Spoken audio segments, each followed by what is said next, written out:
you since you stepped down as Labour's Director of Policy. What was it like working at the heart of Jeremy Corbyn's Labour Party? I mean, it's a great privilege. I mean, I've known Jeremy for nearly 20 years. I worked on his leadership campaign in 2015. I think I was probably the first member of staff, unofficially, I guess, at that point, a bit uneasily, who, joined up to his campaign. So, yeah, I mean, it was a great privilege. We had some highs and we had some lows, I think, in that time, it's fair to say. But, But how did it operate? I mean, how did it operate? What were the struggles that you sort of outlined to some extent in that famous memo? I mean, it wasn't the happiest of ships, was it?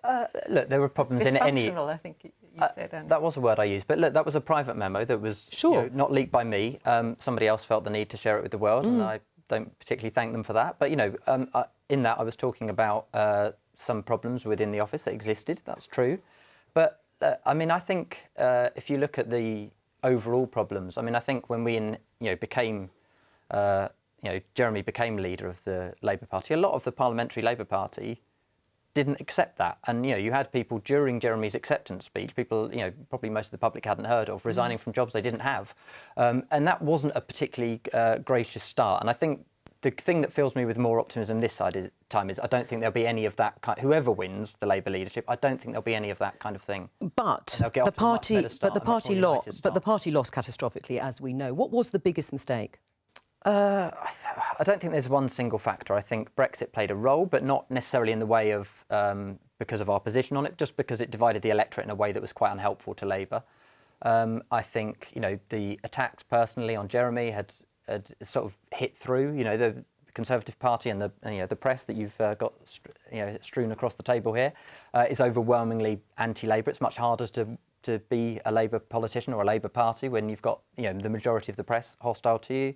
I think, it was I think that's just too easy an excuse. No, I'm sorry, you had a disastrous leader, Jeremy Corbyn. I don't think that's true. If you look at 2017, we to win gained the trust of people. Huge amounts of seats. That was on the back of a lot votes. of Remainers wanting to make a protest vote about the Brexit decision. Actually. And they hadn't had a really good look at Jeremy Corbyn. They did have a good look at him over the Skripal affair, where they saw him siding with the Russians over Britain, as he did practically over the Iran crash recently. I mean, it's a very peculiar person to elect as Labour leader.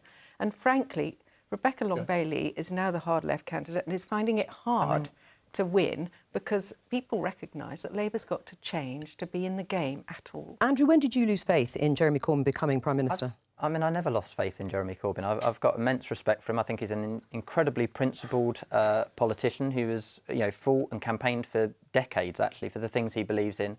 And I think it was quite a natural consensus builder, actually, in the way he led. And I think there's a lot you can learn from that. But what about what Sarah said? Is she right in everything she said about Jeremy Corbyn, in his patriotism or lack of it, as people saw it? I don't think it's a lack of patriotism. Why is Rebecca Long-Bailey talking about we need progressive patriotism? I mean, everyone knows that was a real problem with Jeremy Corbyn's worldview.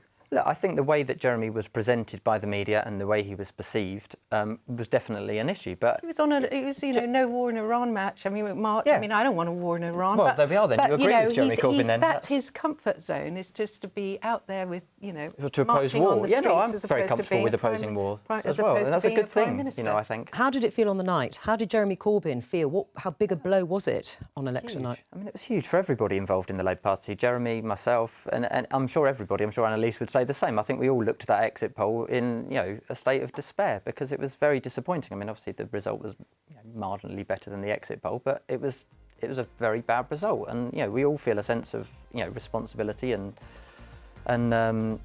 sadness that that's happened. But there we are. That's where we are. But you want to have Rebecca Long-Bailey? I think Rebecca Long-Bailey is a very capable politician and I think she'd be a good leader. But there are other people as well who would be good leaders as well. That's all we have time for. Bye-bye.